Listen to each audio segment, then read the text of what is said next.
So I hated this movie. I'm just going to be honest. To my stomach. I hated it. I hated it. I hated it. I don't understand what all the fuss was about. Boo. Boo. Boo. As a real person, I didn't like it. I Wow. just don't. That was a whole load of hate right there. I actually enjoyed it. It was entertaining to me. I didn't think it was anything up for Best Picture. I ran into some hipsters, which I will not name, but because I did not love it, they were ready to just cancel me into like oblivion, into another multiverse. Amateur Girl and Fanboy present the Big Bad Glass Movie Review.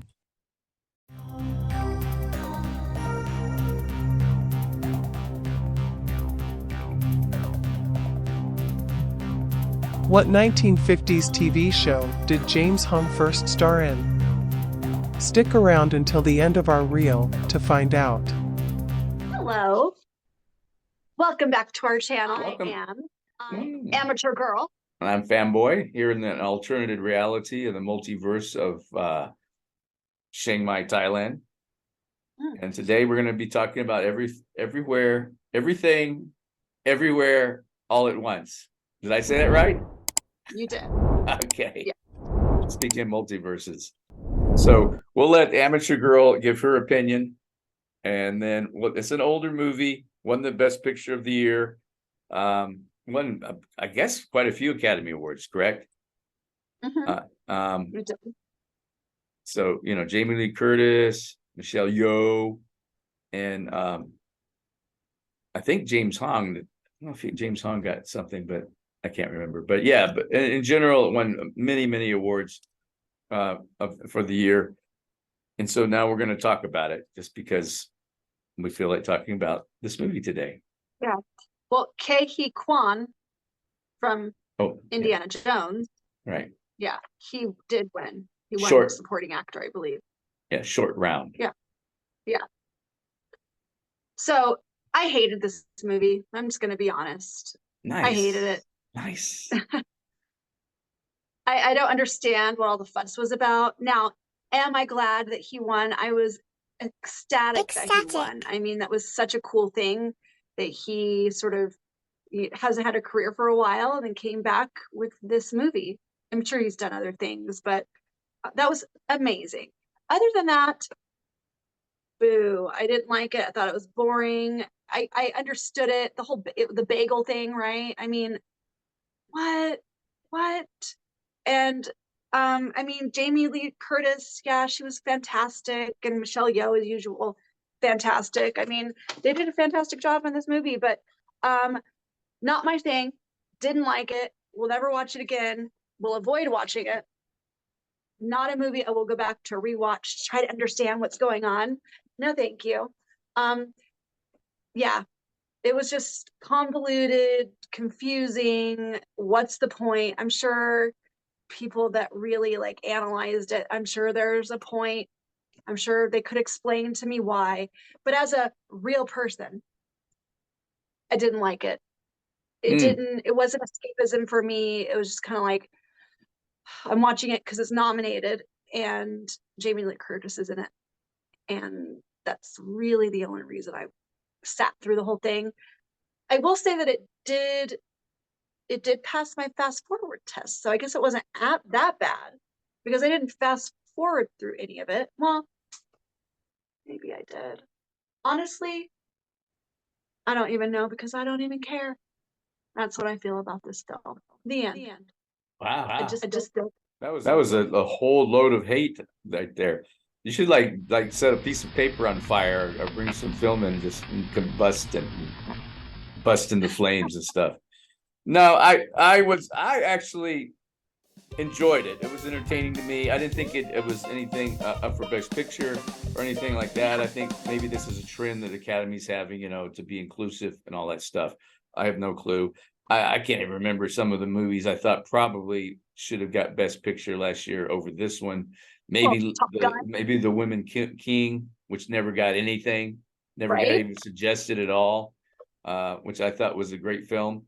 And then and I had no really thoughts. I just thought it was an okay movie. I enjoyed it. Then I ran into some hipsters, which I will not name, and they loved it so much, and they went on, and I said, well, it was okay. I said it was pretty good, but because I did not love it, they were ready to just cancel me into like oblivion, into another multiverse.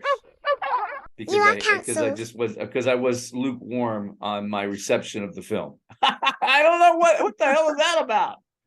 I mean, isn't everybody, this is what we're here for, to have our own opinion about what we like or don't like, right? Yes. So I didn't quite understand any of that. I took my Thai girlfriend, Pumpkin, and she didn't really care for it either. She was super lukewarm on it too. And I thought, well, here's the one with some Asian people in it. Maybe she'll really enjoy this.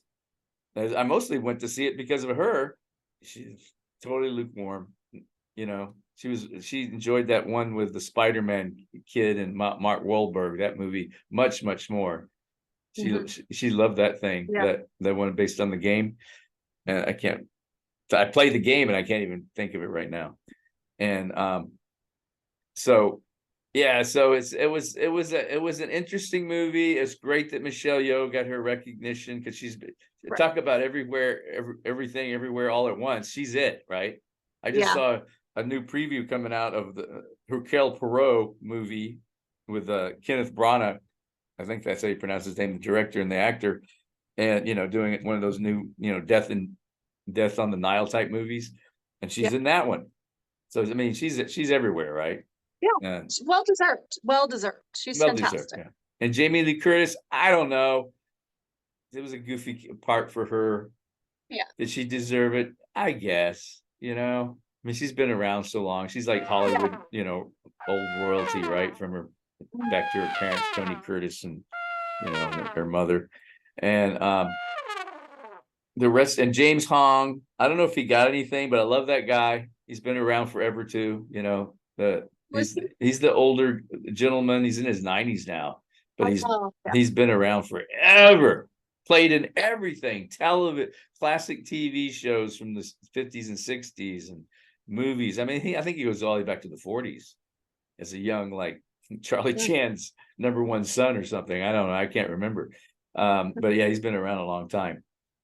But as the movie wise, and the directors are interesting. They call them the Daniels, because one's called Daniel Kwan, the other one's Daniel Scheinert. And I do remember on the Academy Awards them standing up and talking about, they were so appreciative that that all these actors accepted this crazy script that they thought they had written, and it was a bit crazy, right?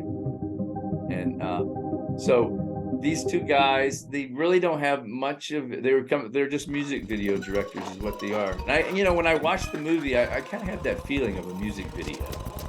It had a bit of a kind of a music video vibe to it. And maybe the kids that grew up on music videos, I did not, but you grew up on music videos, right? I did, and didn't care. Obviously did not care for it. MTV was like huge back in the 80s. I remember when I first got MTV, but I mean, of course they weren't around at that time, but just music videos in general have that that kind of snappy editing and everything moves real fast, and this movie kind of did the same thing. So it definitely had that little vibe about it. And I'm just saying that maybe what reason the hipsters liked it so much is because of that. For that reason, there's something they were used to, that kind of feel to it. And I understood the movie, the whole multiverse thing. I mean, this multiverse thing is over the top. If I hadn't seen is it Doctor Strange? Doctor Strange, yes. Yeah, Doctor Strange and the Spider-Man. I saw those two before I saw this one. And if I hadn't seen those two before this one, I might have had a different reaction to it. But I was like, oh my God, this multiverse stuff is just getting out of hand, right? I mean, it's way out of pocket here, as it was my feelings, right? So as a big glass movie review or movie rant, I'm going to give it about 60%. Now I know the critics, they gave it about 94%. The audience rating was on 80%. I didn't hate it. I just was more lukewarm to the entire thing. I wasn't like sometimes I'll come out of a movie ecstatic, and being a guy too, it might have a lot to do with it. Like when I saw Tombstone back in the 90s, I came out of the movie theater, or was it the late 80s? I don't know when that thing came out. I came out of the movie ecstatic. That movie I thought was the greatest movie ever made. That was a great movie. It's so stupid, right? And I mean, there's certain movies you'll come out and you're like, and that's it. Well, we should talk about Tombstone sometime, because I've learned a lot of things about that are very interesting. But we won't talk about it now. But yeah, I come out of movies ecstatic. I did not come out of this movie ecstatic. I just was, lukewarm. But I mean, if it was a foreign film or something, I would say, I would have an understanding of that. And an art film, I don't know if you would even put this in the art film area. I'm not sure. I don't know. Did it, like you said, art helps change your, makes you think about, your life and how things, can change and how you can change things. I didn't really pick up on any of that. It was all about, family, right? It's all about, how the family is very strong. Asian families are very strong.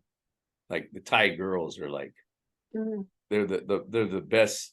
They're so good. So good to their parents. It's unbelievable.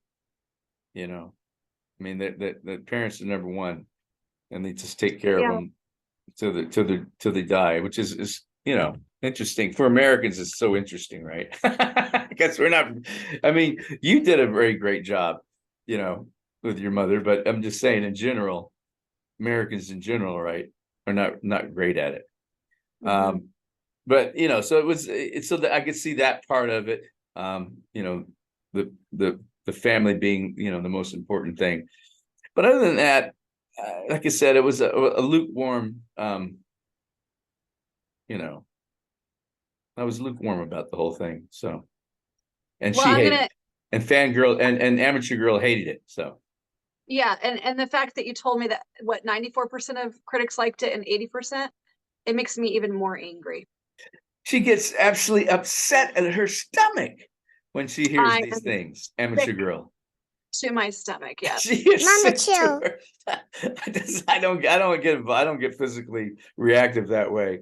I just say, wow. I don't get American it. Underdog got what? American Underdog. I forget what the rating was. 75%. Yeah, 75. And this got 80%. As the case may be. So, well, anything else about Everything Everywhere All at Once? No, we need to get finished so I can go throw up. Oh. Well, I didn't have that physical reaction. Again, it was just more lukewarm. I was neither sick nor not sick, ecstatic, not ecstatic. I was just kind of middle of the road. It was like, So the reaction of the critics and some people, I just was a bit mystified, and it was a head scratcher for me. Anything else? No. Okay. And this is Fanboy from Chiang Mai, Thailand, signing out. James Hong's first starring role was on The New Adventures of Charlie Chan. He appeared as Charlie Chan's #1 son.